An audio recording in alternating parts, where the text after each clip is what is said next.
किसानी में ही पैदा हुए हैं जी। और किसानी को ही जिया है।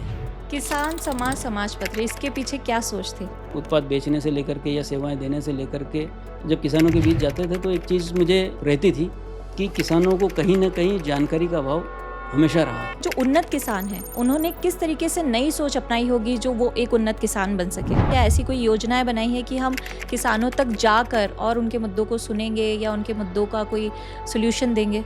सही मार्केट लिंकेज का अभाव ये किसान के लिए मतलब बड़ा चैलेंज है और इस चैलेंज को दूर करने के लिए जितने प्रयास किए जाएं उतने अभी कम हैं। पर किसानों के मन में भी ये सवाल होता होगा कि किसकी बात माने, किसकी बात ना माने, कहाँ सलाह सही मिल रही है, कहाँ गलत मिल रही है। एक सक्सेसफुल किसान का माइंडसेट क्या होता है, कैसे अलग होता है? और अगर हम ज़मीन की भी बात करें तो छोटे किसान या बड़े किसान के माइंडसेट में क्या डिफरेंस होता है? नई तकनीक का एडाप्टेशन जो है वही आदमी को आगे ले जाता है। बदलाव के लिए हमेशा हमें तैयार रहना पड़ेगा। कृषि के अलावा और कौन से ऐसे सहायक व्यवसाय हो सकते हैं जिससे वो अपनी आय ज़्यादा बढ़ा सके? स्वागत है आपका किसान समाज लाइव पर। आज है हमारे साथ किसान समाज समाचार पत्र के चीफ एडिटर हरीश राजपूत जी। नमस्कार सर, आपका बहुत बहुत स्वागत है पॉडकास्ट में। और सबसे पहले मैं आपसे यही क्वेश्चन पूछना चाहूँगी कि आप इतना अच्छा काम कर रहे हैं और इस काम से इतने सालों से जुड़े हुए हैं। आप ना सिर्फ किसानों की प्रगति और उन्नति के लिए काम कर रहे हैं बल्कि उनको एडवांसमेंट भी सिखा रहे हैं, साथ ही उनके मुद्दों पर भी बात कर रहे हैं। तो इतनी अच्छी सोच जो है वो कहाँ से आई, कैसे शुरुआत हुई इसकी? सबसे पहले नमस्कार मैडम। मैं अपने बारे में कुछ थोड़ा बता देता हूँ आपको कि मेरा नाम हरीश सिंह राजपूत है और मैं किसान परिवार से ही आता हूँ।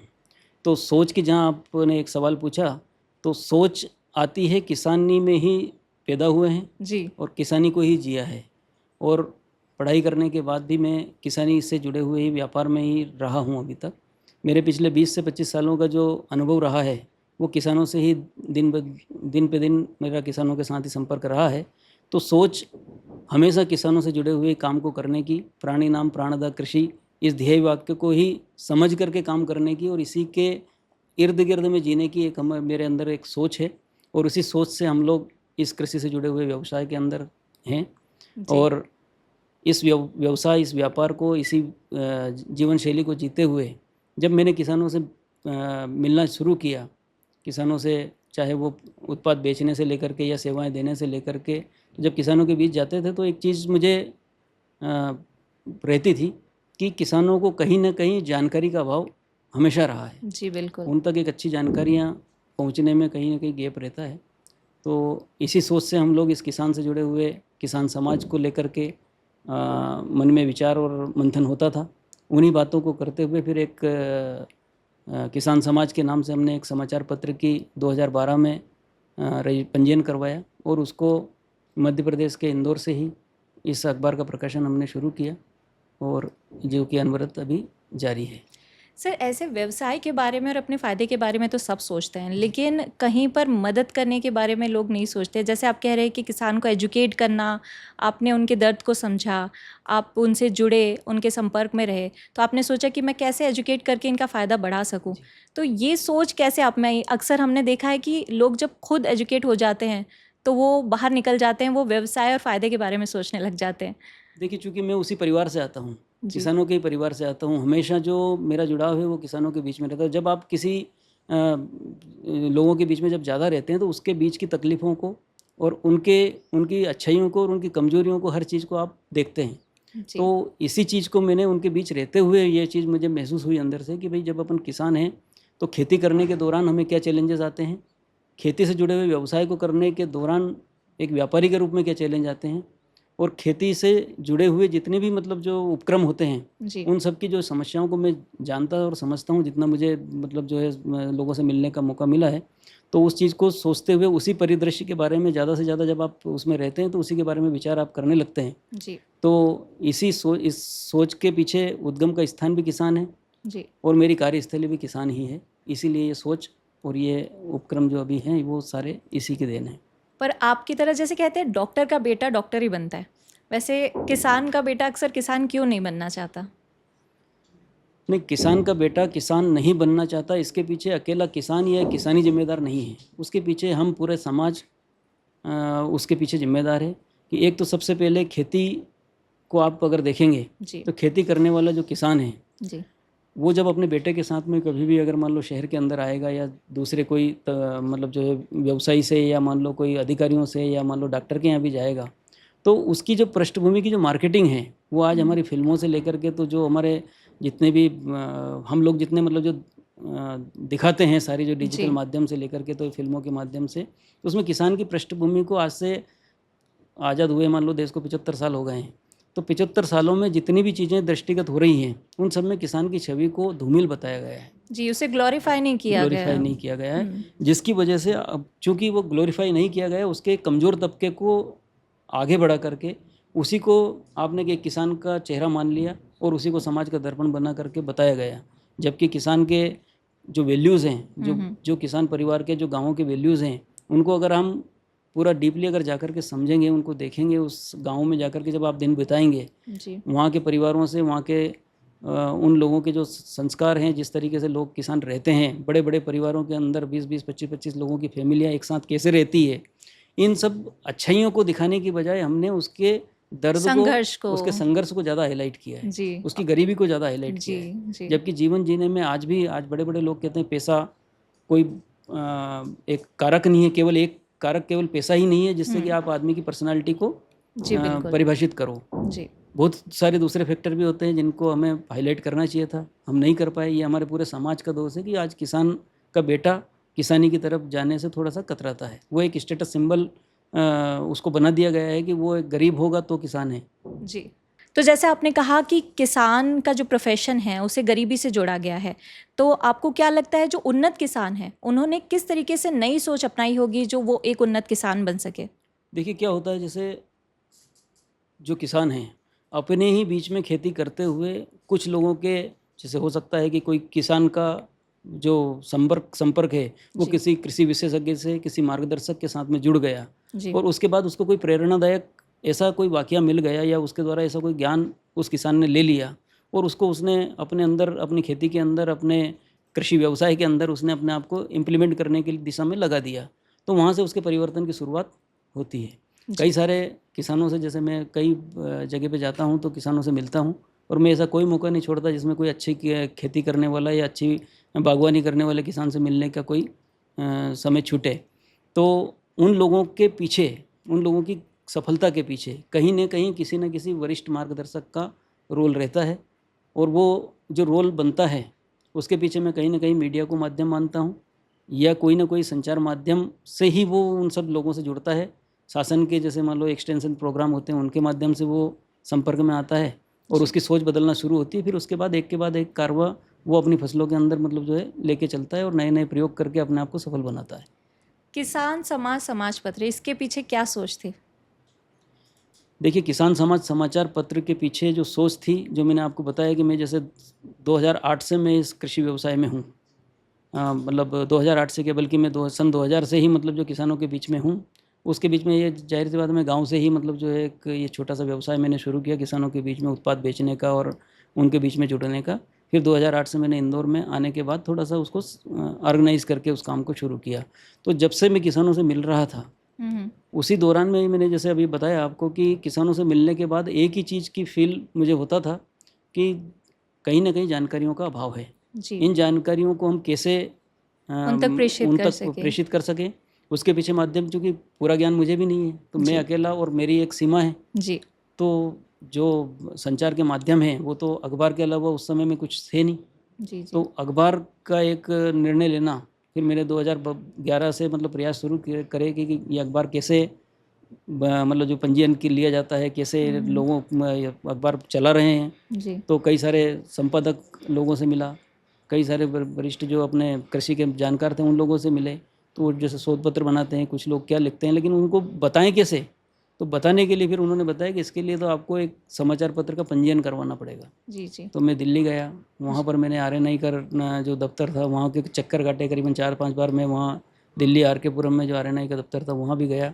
वहाँ से फिर हमें ये 4-5 मैंने टाइटल दिए किसानों से जुड़े हुए कि ये नाम हमें मिलना चाहिए ताकि ये किसान को अच्छा लगेगा। क्योंकि किसान से जुड़े हुए थे तो मुझे किसान समाज नाम ही अच्छा अपने आप से, मेरे अंदर से अपील ऐसी थी कि ये नाम मिल जाना चाहिए। और ये जो है संयोग भी रहा कि उसी नाम को RNI ने वो टाइटल अप्रूव कर दिया और हमने उसको सन 2012 से ये अखबार के रूप में उसको निकालना शुरू किया। इस अखबार के आने के बाद क्या आपने किसानों से बात करके देखी कितना वो पढ़ रहे हैं, कितना फ़ायदा उन्हें मिल रहा है, कितना नॉलेज उन्हें इससे प्राप्त हो रहा है? जितने लोगों के पास में जा सकता था, जी। जितनी मेरी क्षमताएं थी, उतने तो अखबार किसानों के पास में पहुँचे और पहुँचाने का हम लोगों ने किया ही है। तो जिन लोगों के पास में जा रहे थे तो वो बहुत तारीफ़ करते हैं, अच्छा भी लगता है वो सुन के कि सर अब आपके अखबार में हमने ये पपीते के बारे में ये चीज़ सीखी, आपके अखबार में ये पराली जलाने के ऊपर जो लेख आया था, इसको पढ़, ये बहुत अच्छा लेख है। इसके बाद भाई अपने किसी किसान ने संतरे की, जैसे हमने कोई सक्सेस स्टोरी लिख उसके अंदर डाली कि भैया इसमें अंदर संतरे का, अगर मान लीजिए आप किसानी खेती कर रहे हो, जैसे हमारे क्षेत्र में संतरे की खेती होती है, जी, तो इसको वो ले जा करके भाई नागपुर में किस तरीके से बेचेंगे तो उसको ये फ़ायदा होगा, लोकल के आप एजेंट के माध्यम से बेचेंगे तो उसको थोड़ा सा रेट कम मिलेगा। इस तरह की चीज़ें, एक गाय गौशाला के बारे में, गाय के बारे में अगर लोगों को जागरूकता है तो एक कुंगनूर करके गाय का आपने सुना होगा, जी, जी, तो वो छोटी सी गाय है, जी, उसके बारे में हमारे इस किसान समाज अखबार में एक लेख हमने छापा था।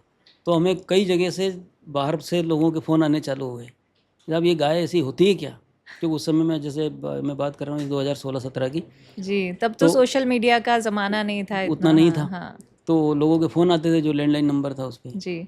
ऐसी गाय, झूठ आपने खबर छाप दी, इतनी बड़ी कोई गाय हो सकती है क्या?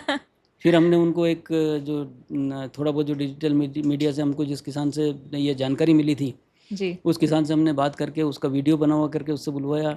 फिर उसको हमने फिर दोबारा कि भाई ये सच्चाई है, ऐसा जी। फिर दोबारा से उसके अंदर एक दूसरे अंक में उसको बना करके छापा। तो इस तरह के बहुत दिलचस्प वाक़ये होते हैं, अच्छी खबरें आती है, अच्छे लेख कई सारे वरिष्ठ लेखकों के द्वारा खबरों मिले थे। के अलावा मंडी भाव, मौसम का हाल, ये सारी चीज़ें भी उसमें होती है या फिर आप सिर्फ खबरों पर ही ज़्यादा?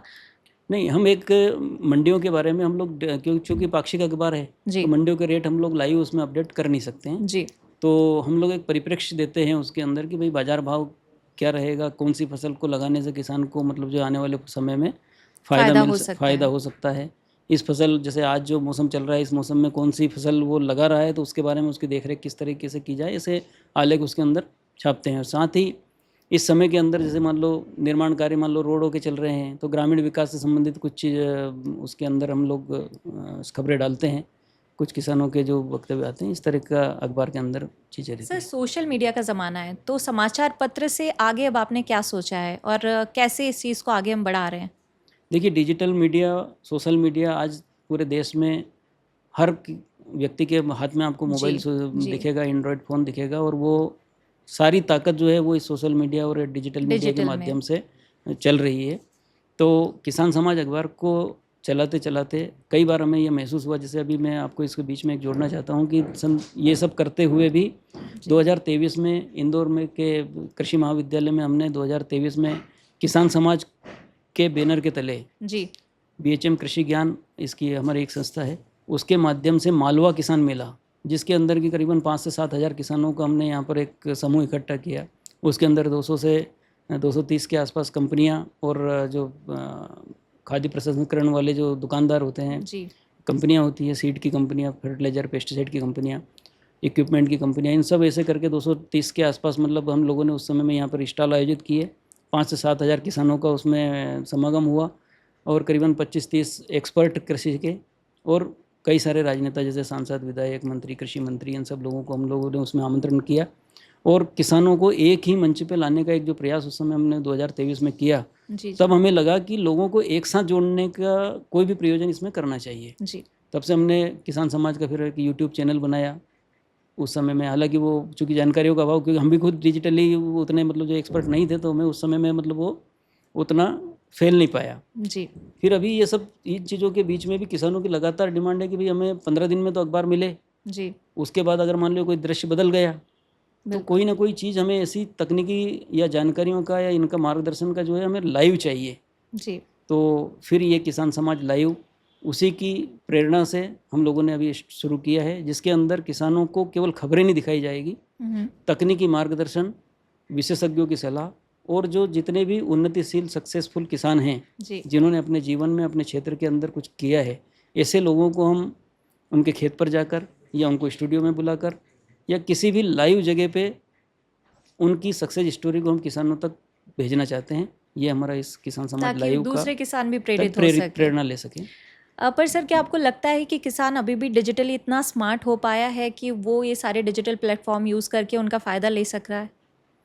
देखिए, पूर्णता तो मैं नहीं कह सकता कि हर एक चीज़ की अभी पूर्णता आ गई है, क्योंकि डिजिटली माध्यम से भी दिन पे दिन नई-नई तकनीकें विकसित हो रही है। जी, जैसे कभी फेसबुक चल रहा था, बिल्कुल। तो लोगों को केवल ऐसे ही लग रहा था कि फेसबुक ही संपूर्ण पूरे सब हर मोबाइल के अंदर केवल फेसबुक ही चलेगा। जी। उसके बाद जब इंस्टा आया, उसके बाद हुँ। अन्य तरह-तरह के जो एप्लीकेशंस है, तो ये चीज़ें तो पल-पल बदलती हैं। जी, हर बिल्कुल, साल 2 साल के अंदर तकनीक का अपडेशन होता है। बिल्कुल। तो सबके फ़ोन में नहीं नहीं सही, लेकिन ज़्यादातर किसान इस चीज़ को एडॉप्ट करेंगे, ऐसा मेरा विश्वास है। जी। ताकि उनको फ़ायदा होगा जब उनके काम का कोई कंटेंट अगर मान लीजिए हम उसको देने की कोशिश कर रहे हैं, हुँ, तो हुँ। हर आदमी उसको सुनने पे ध्यान लगाएगा, ऐसा मेरा विचार है।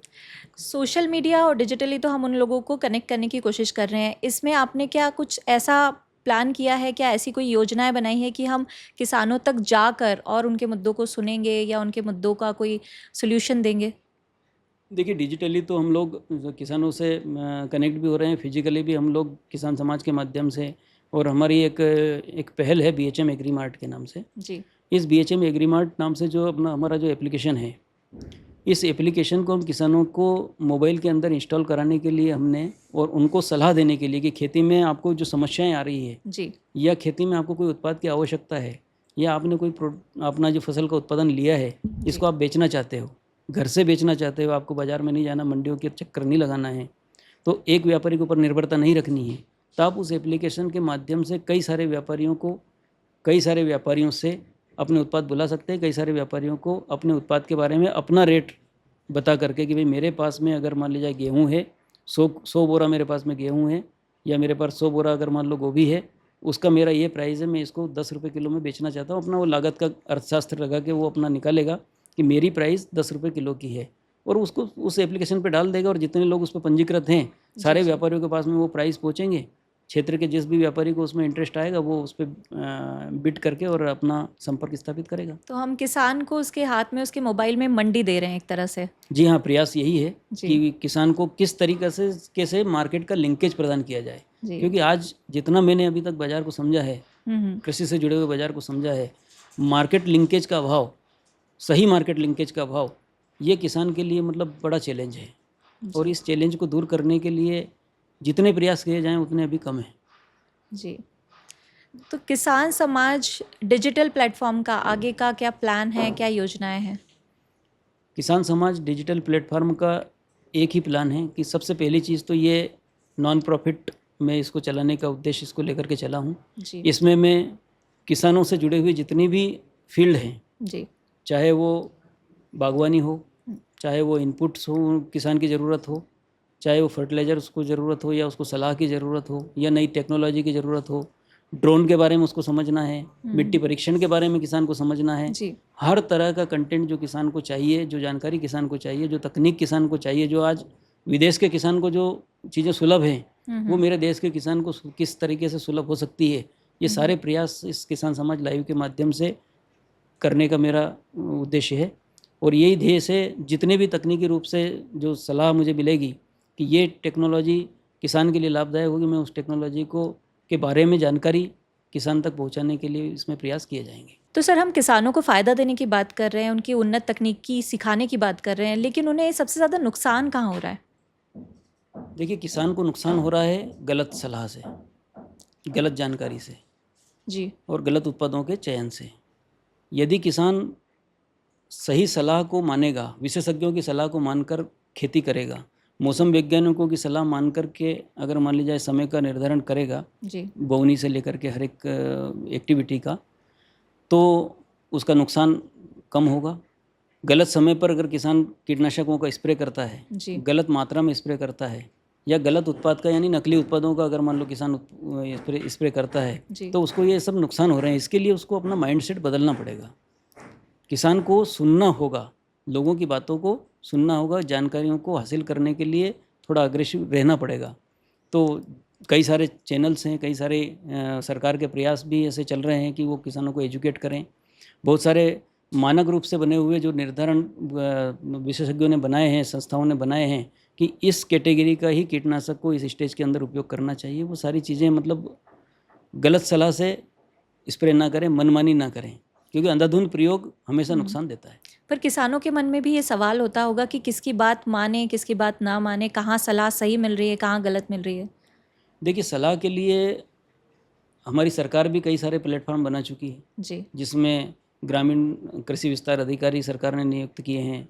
बहुत सारी योजनाएं केंद्र सरकार चलाती है, आत्मा परियोजनाएं सरकार जी ने चलाई है, जिसके अंदर एग्रीकल्चर एक्सटेंशन के कई सारे मतलब जो है उसमें प्रकल्प चल रहे हैं। जी तो उनके माध्यम से भी किसानों को जागृत किया जा रहा है। हमारे जैसे किसान समाज लाइव जैसे चैनल बहुत से हैं, बहुत सारे विशेषज्ञ हैं, एग्री के एक्सपर्ट हैं। जी किसान न्यूज़ चैनल भी आता है, जी अपना जी गवर्नमेंट का ही है, उसके माध्यम से भी समय समय पर किसानों को जानकारी दी जाती है। और मैं कहता हूँ कि चलिए ठीक है, आप ये डिजिटल माध्यम से तो सलाह ले ही सकते हैं, साथ ही जैसे आपके नज़दीक में कोई जो भी आपको उत्पाद लेना है, तो उस उत्पाद को लेने के लिए जो दुकानदार हैं, जी कम से कम उसकी गुणवत्ता को देख करके, उसके पास में उसकी योग्यता को देखकर, आजकल सरकार ने डिग्रीधारी लोगों को दुकान चलाने के लिए मतलब जो है वो किया है, जी तो जी उन्हीं लोगों से कम सलाह लेके कि धूप के अंदर स्प्रे ना करें किसी चीज़ का, दवाइयों का स्प्रे ना करें, सुबह या शाम को स्प्रे करें, या कोई भी जो कंटेंट है जो अपनी मिट्टी की जांच कराने के बाद भी उसी फर्टिलाइज़र का उपयोग करें। तो इन छोटे छोटे जो माइक्रो स्टेप्स अगर किसान लेने लगेगा, तो उसका ये आर्थिक रूप से नुकसान भी कम होगा और धरती माता का और पर्यावरण का बोझ भी कम होगा, ऐसा मेरा मानना है। तो सर वैसे तो कोई दूसरे व्यवसायों की बात करें तो बहुत सारे अलग फैक्टर्स पे डिपेंड करते हैं, पर कृषि जो है वो ज़्यादातर जो है वो वेदर पे, क्लाइमेट पे डिपेंड करता है। तो आपको क्या लग रहा है कि भारत का जो अभी वेदर और क्लाइमेट है वो बुरा होते जा रहा है या फिर इतना अनुकूल ना ही रहा है कि कृषि यहाँ पे अच्छे से हो सके? देखिए, मौसम की अनुकूलता पे किसान का कोई जोर नहीं है, हमारा कोई जोर नहीं है।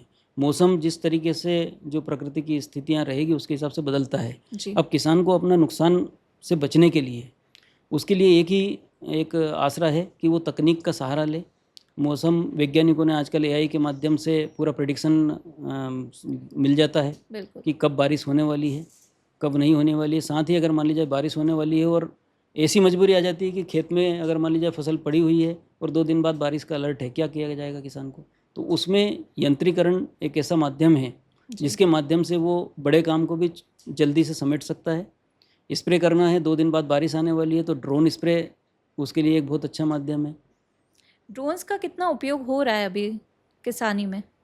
किसानी में ड्रोन का इस उपयोग अभी तो एक देखा जाए तो कुछ ही परसेंटेज में कुछ किसान इसको उपयोग करने लगे हैं, जी लेकिन आने वाले समय में अगले 5 सालों में तकनीक बदल रही है, खेती पूरी तरह से बदलने वाली है। जैसे मोबाइल मोबाइल ने जिस प्रकार से पूरी दुनिया को एक कम अंतराल में ही पूरा बदल के रख दिया, जी इसी प्रकार से खेती के अंदर एआई टेक्नोलॉजी या ड्रोन स्प्रे या मिट्टी के परीक्षण में एआई का, या फसल की जल की आवश्यकता में एआई का उपयोग, ये एक ऐसी तकनीकियाँ होने वाली है जिनसे कि इस भारतीय कृषि में बहुत बड़ा परिवर्तन आने वाला है। इसके लिए किसान को हमेशा तैयार रहना पड़ेगा और माइंडसेट अपना परिवर्तन का बना करके चलना पड़ेगा। माइंडसेट की आप बात कर रहे हैं तो एक सक्सेसफुल किसान का माइंडसेट क्या होता है, कैसे अलग होता है? और अगर हम ज़मीन की भी बात करें तो छोटे किसान या बड़े किसान के माइंडसेट में क्या डिफरेंस होता है? छोटे किसान बड़े किसान के माइंडसेट में अंतर की अगर हम बात करें, तो नई चीज़ों की का एडाप्टेशन, ये एक सबसे बड़ा फैक्टर है, जो चाहे किसान हो या एक सामान्य इंसान हो। नई तकनीक का एडाप्टेशन जो है वही आदमी को आगे ले जाता है। बदलाव के लिए हमेशा हमें तैयार रहना पड़ेगा। हर किसान को एक ही चीज़ के लिए तैयार रहना है कि जो भी नई तकनीक आए उसको इस्तेमाल करे और उसको इस्तेमाल करके अपने उत्पादन को कम एफर्ट्स में, कम लागत लगा के किस तरीके से उत्पादन को बढ़ाएं। जी बस हमेशा जोर इसी चीज़ के ऊपर किसान का रहना चाहिए कि मेरे को कैसे कम एफर्ट्स में या कम लागत में अपने उत्पादन को बढ़ाना है। उसके पीछे एक ही चीज़ है, तकनीक का जितना ज़्यादा इस्तेमाल करेंगे, यंत्रों का जितना अधिक इस्तेमाल करेंगे, उतना ही आप अपने मुनाफे को बढ़ा सकते हैं। पहले ऐसा माना जाता था कि आपको खेती किसानी करने के लिए किसी पढ़ाई और एजुकेशन की ज़रूरत नहीं है। अगर आपने पढ़ाई नहीं की है तो आप आराम से खेती कर सकते हैं, या फिर आपके पिताजी खेती करते थे तो आप उन्हीं को फॉलो करते हुए खेती कर सकते हैं। लेकिन अब आपको क्या लगता है, समय जैसे बदल रहा है? ये एक मिथ है कि पढ़ाई की उस समय भी आवश्यकता नहीं थी। शिक्षा, क्योंकि कृषि एक वैज्ञानिक पद्धति है। जी कृषि करना ऐसा नहीं है कि कोई एक व्यक्ति बिना, जिसको कोई ज्ञान नहीं है, शिक्षा नहीं है, और वो खेती कर लेगा और फसल बराबर उत्पादन ले लेगा। जी इसके लिए भी किसान को उस समय भी शिक्षा का माध्यम अलग हो सकता है स्कूल में जाकर नहीं पढ़ना पड़े, लेकिन कुछ बुजुर्गों की सलाह और अनुभव के आधारित जो शिक्षा है वो उसको लेनी पड़ती थी। वो 4 बार जब किसान, उसके पिताजी जब खेत के अंदर जाते थे, खेती को करते हुए देखता था, वो देख करके सीखता था जी और उसी अनुभव के आधार पे वो खुद किसान बनता था। तो जी ऐसा नहीं है, शिक्षा की ज़रूरत या विद्या की ज़रूरत तो उस समय भी थी, तो शिक्षा की ज़रूरत तो बस है। अब तरीका और माध्यम बदल गए माध्यम हैं। बदल गए हैं और उसको सोचने का तरीका बदल गया है। सर, दूसरे देशों में कृषि कैसे अलग है हमारे देश की कृषि से, और वहाँ पर क्या पैरामीटर्स होते हैं, वहाँ पर तरीका क्या होता है, क्या माइंडसेट होता है? देखिए, एक तो भौगोलिक स्थिति भारत देश की और अन्य विश्व में जहाँ पर कृषि की हम बात कर रहे हैं, तो वहाँ पर वो जियोग्राफिक बहुत ज़्यादा चेंजेस हैं। जी वहाँ के किसानों की स्थितियों में एक तो बड़ी जोत के किसान हैं, उनके पास कई हज़ार हेक्टेयर्स में एक एक किसान के पास ज़मीनें हैं। हमारे यहाँ छोटी जोत के किसान हैं। तो किसानी में परिवर्तन तो भारत में अलग तरीके के चैलेंजेस के साथ में लाना पड़ेगा। जी तो यहाँ छोटे किसान हैं, इनकी एक अपनी अपनी कुछ सीमा है। यंत्रीकरण की जैसे हम बात तो कर रहे हैं कि यंत्रीकरण जी करें, यंत्रीकरण करेंगे, तकनीक का इस्तेमाल करेंगे, लेकिन तकनीक का इस्तेमाल करने में, यंत्रीकरण को एडॉप्ट करने में धन लगता है। जी वो बिल्कुल। धन आता है उत्पादन से। जी जब आपके पास जोत छोटी है तो वो वहाँ पर वो चैलेंज है। तो गवर्नमेंट ने बहुत सारी इन चीज़ों के चैलेंजेस से बचने के लिए बहुत सारे उपक्रम शुरू किए। कस्टम हायरिंग गवर्नमेंट ने शुरू की है, जिसमें अगर एक किसान मेरे पास में अगर मान लीजिए ज़मीनें कम हैं, तो मैं अपने 4 साथियों को मिला करके कस्टम हायरिंग सेंटर से वो यंत्र किराए पे लेकर के भी अपने कार्य को कर सकता हूँ। जी इस तरह के हैं। और दूसरा, खेती में मौसम का बहुत बड़ा जो अभी हमने चर्चा की है, जी तो भारत में जो मौसम है और जो ठंडे प्रदेशों का जो मौसम है, वो कृषि के लिए अलग अलग जिनसों के लिए वो मौसम भी काफ़ी चैलेंजेस पैदा करता है। उनके अलग अलग समाधान देने पड़ते पर हैं सर, किसान को। ऐसे ही सुना है हमने तो बचपन से कि हमारे देश की धरती सोना उगलती है, तो इस तरह से तो हमारे देश में ज़्यादा अनुकूलता है कृषि के लिए। हाँ, कृषि मोस्ट ऑफ क्रॉप्स के लिए, ज़्यादा से ज़्यादा फसलों के लिए भारत की जो कृषि जलवायु है वो अनुकूल है, जी लेकिन सभी फसलों के लिए नहीं है, ऐसा कहा जाता है। और जी दूसरा, जोत का एक बहुत बड़ा है कि भाई किसानों की जैसे स्थिति, हमारे यहाँ जो किसानों की आर्थिक स्थिति के ऊपर बात की जाती है, बिल्कुल। तो वो किसानों की जोत का रकबा जो छोटा होने के कारण भी एक वो परिदृश्य सामने आता है कि जी किसान छोटा है। बाकी धरती हमारी सोना उगलती है, इसमें कोई दो राय नहीं। उत्पादन के क्षेत्र में अगर हम देखें, जी तो आज किसानों ने हमारे अन्न के भंडार कैसे भरे हैं? ये धरती ने बिल्कुल सोना उगला है, तभी वो किसानों बिल्कुल ने वेयर हाउस भरे हैं। बिल्कुल। किसी भी फसलों को अगर मान, एक चीज़ है कि किसी चीज़ को हम प्रैक्टिस में ला करके एक ही चीज़ को बार बार एक ही फसल को पैदा करते हैं, और जी विविधीकरण पे अगर मान लो फसलों को लेके नहीं जा रहे हैं, इसकी वजह से किसी दूसरी जिन्स की कमी हो रही है, वो एक अलग मैटर है। उसके लिए अगेन वही चीज़ है कि तकनीक का और वैज्ञानिक मार्गदर्शन का अभाव है। जी कि दालों की कमी अगर भारत देश के अंदर है, तो दालों का उत्पादन भारत देश के किसान को करना पड़ेगा, और उसके लिए सरकार का भी वही रोल रहेगा कि उसको उसके ऊपर एमएसपी बढ़ा करके किसानों को प्रेरित करे कि ये जी फसल बो करके और हमारे देश में दालों का उत्पादन बढ़ाया जाए, जिस भी चीज़ की कमी होती है। जी। तो किसान के लिए कृषि के अलावा और कौन से ऐसे व्यवसाय हो सकते हैं जो सहायक व्यवसाय हो सकते हैं जिससे वो अपनी आय ज़्यादा बढ़ा सके? किसानों के लिए अलग से अगर व्यवसाय की अपन बात की करें, तो किसान से खेती से संबंधित ही कई व्यवसाय ऐसे हैं जिनसे कि वो आय को अपनी इजाफा कर सकता है। जैसे दूध का व्यवसाय, जी बकरी पालन, जी उसके बाद जो खेती में जो भूसा निकलता है, जो एक्स्ट्रा निकलता है, उससे संबंधित आजकल बहुत सारे उत्पाद बनते हैं। हम्म। दूध का व्यवसाय अपने आप में एक खेती का पूरा विकल्प के रूप में किसान उसको चला सकता है। बिल्कुल। तो ऐसे कई सारे सहायक उपक्रम हैं जिनको, जी जैसे अब किसान जो हरे चारे की फसलें उसमें वो करके और पशु आहार के रूप में उसको बेच सकता है। जी खेती से जो निकलने वाले जो भूसा और उत्पाद हैं, उनके उससे खली बना करके उसका खल का पशु आहार का व्यवसाय वो शुरू कर सकता है। तो जी आय बढ़ाने के लिए किसान को अगर तकनीकी और मार्गदर्शन की अगर मान ली जाए व्यवस्था हो जाए, तो किसान खुद अपनी आय में कई गुना वृद्धि कर वृद्धि सकता कर है अपने सकता है। ही क्षेत्र में रह करके। जी। अच्छा, एक बात और पूछना चाहूँगी, पेस्टिसाइड्स और फर्टिलाइज़र्स की अगर बात की जाए तो मार्केट में बहुत सारे फेक प्रोडक्ट्स हैं, पायरेटेड प्रोडक्ट्स हैं। कैसे किसान उसमें डिफ़रेंस करेगा और किस तरह से उसका फ़ायदा, सही प्रोडक्ट का फ़ायदा उठा सकता है? इसके लिए सरकार भी हमारे देश की प्रयास कर रही है। कई सारे नियम सरकार ने बनाए हैं, जैसे क्यूआर कोड की व्यवस्था हर एक उत्पाद के साथ में लगाई है सरकार ने, जी कि यदि किसी भी कंपनी का उत्पाद है, जी तो उसके ऊपर एक यूनिक एक क्यूआर कोड साथ में मतलब जो है आएगा। तो नकली और असली की पहचान करने के लिए उस तरह की व्यवस्थाएं सरकार ने सुदृढ़ करी है। दूसरा, सबसे जो महत्वपूर्ण है कि किसान कैसे उस पैरामीटर को वो करे, तो बिल्कुल। दुकानदार और व्यवसायी के साथ में जो किसान का रिश्ता है, सबसे बड़ा अहम पहलू है, जी क्योंकि इन सब माध्यम से तो किसान मतलब परख करेगा ही करेगा, साथ में उस व्यवसायी के साथ में जैसा दुकानदार का रिश्ता होगा, तो भरोसे की जगह पे उस तरह की जो चीज़ें वो व्यापारी किसान के साथ में धोखेबाजी नहीं नहीं करेगा, ऐसा मेरा मानना और है। ये रिश्ता बहुत इम्पोर्टेंट है, बहुत महत्वपूर्ण है, क्योंकि हाँ। अगर वो रिश्ता उतना भरोसे का नहीं होगा तो दोनों को फ़ायदा नहीं होगा जी म्यूचुअली, हाँ। क्योंकि अगर प्रोडक्ट्स ही नकली आप देंगे तो अगली बार किसान भी आपके पास नहीं देखिए, आएगा। कृषि का व्यवसाय वो 3 से 4 महीने की फसल की साइकिल होती है। जी किसान को उसमें व्यापारी की मदद की आवश्यकता पड़ती है, जी व्यापारी उसको हेल्प करता है। उधार कोई भी उत्पाद को दे रहा है, जी तो जाहिर सी बात है वो अगर नकली देगा तो उसके भी, अगर किसान को उत्पादन कम आएगा तो वहाँ से भी मतलब जो उसको रिटर्न आने में समस्या आएगी। तो दोनों के रिश्ते की प्रगाढ़ता इस बात के ऊपर ही निर्भर है कि दोनों विन विन सिचुएशन पे चले। किसान भी उनका आजीविका चलाने का साधन है और किसान के लिए वो दुकानदार उसकी खेती के लिए इनपुट्स का साधन होता है। जी। तो दोनों के बीच का रिश्ता भी इसमें महत्वपूर्ण रोल अदा करता है। तो सर, किसान समाज लाइव की आगे की क्या प्लानिंग और स्ट्रैटेजी है? 2027 के लिए आपने क्या प्लान्स बनाए हैं, क्या स्ट्रैटेजी बनाई है, कैसे आगे बढ़ने वाले हैं हम इसमें?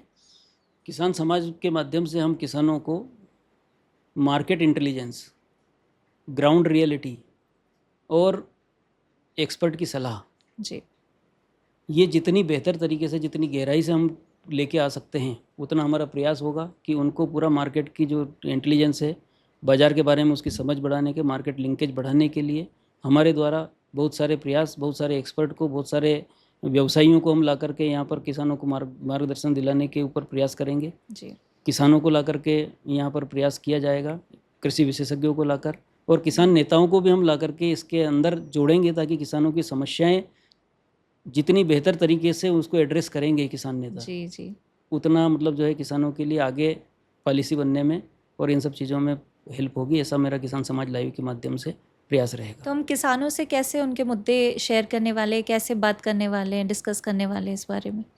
क्या हम उन तक जाएंगे या फिर हम उन्हें यहाँ बुलाने वाले हैं? देखिए, किसान समाज लाइव में हमारा ये जो मिशन है वो ऐसा रहेगा कि हम कई उन्नतिशील जी किसानों से मिलेंगे। साथ ही जब किसानों से मिलने के लिए जब उनके क्षेत्र में जाएंगे, उस गांव में, उस खेत के अंदर जाएंगे, तो रियल मुद्दों को, ग्राउंड रियलिटी को हम लोगों को भी समझ में जी आकर बिल्कुल के, और उसी मुद्दे को हम लोग इस किसान समाज लाइव की चर्चा में शामिल करेंगे। साथ ही ज़रूरत पड़ने पर वहाँ उन गाँवों से किसानों को भी, के समूह को में से किसानों को बुलाया जाएगा, जी किसान नेताओं को बुलाया जाएगा, कृषि के जुड़े हुए अधिकारियों, कर्मचारियों को बुलाया जाएगा, और उन लोगों से एक दूसरे के सवालों के जवाब किस तरीके से एड्रेस किए जाएंगे, ये कोशिश मेरी इसमें रहने वाली है। तो एक चौपाल की तरह चर्चा होगी, एक खुली चर्चा होगी जहाँ पर उनके असली मुद्दों को समझा और उसका निवारण दिया जाएगा। हाँ, चौपाल की तरह चर्चा, जब हम गांव में जाएंगे तो चौपाल की चर्चा ही होगी, जी क्योंकि स्टूडियो में बैठकर किसान की बातें तो कर नहीं सकते जी हैं। बिल्कुल किसान की बात करने के लिए किसान के पास जाना जरूरी ज़रूरी है, है। जाना जरूरी है। बिल्कुल तो चौपाल पे ही चर्चा होगी, जाहिर सी बात है। फिर उस चौपाल की चर्चा में से जो बातें निकल के आएगी, उनको हम उनके एक्सपर्ट्स के साथ में, उनके नेताओं के साथ में, उनके जुड़े हुए अधिकारियों के साथ में साझा करेंगे। उनसे जो मार्गदर्शन और जो निष्कर्ष निकलेगा, वो किसान भाइयों के बीच पहुंचाने का प्रयास किसान समाज लाइव के माध्यम से किया जाएगा। जी। तो इसी तरह आगे भी हम लोग किसान समाज लाइव में बात करेंगे, किसानों के चैलेंजेस के बारे में, उनकी चुनौतियों के बारे में, नई सोच और नई दिशा के बारे में भी डिस्कशन होगा। साथ ही आज जो कृषि की वास्तविक रियलिटी है, वास्तविकता है वर्तमान में, उसके बारे में भी बातें होंगी, और ये सारा डिस्कशन होगा हमारे किसान समाज लाइव पर। तो बने रहिए, जुड़े रहिए, लाइक, शेयर और कमेंट करते रहिए, साथ ही सब्सक्राइब कीजिए हमारे चैनल को। तो सर, आज आप इस पॉडकास्ट में आए, बहुत ही मज़ेदार बातें हुई, बहुत सारी जानकारियाँ दी आपने, और एक्चुअल में जो किसान की रियलिटी है, जो ग्राउंड रियलिटी है, उसके बारे में बात की। उसके लिए बहुत बहुत धन्यवाद।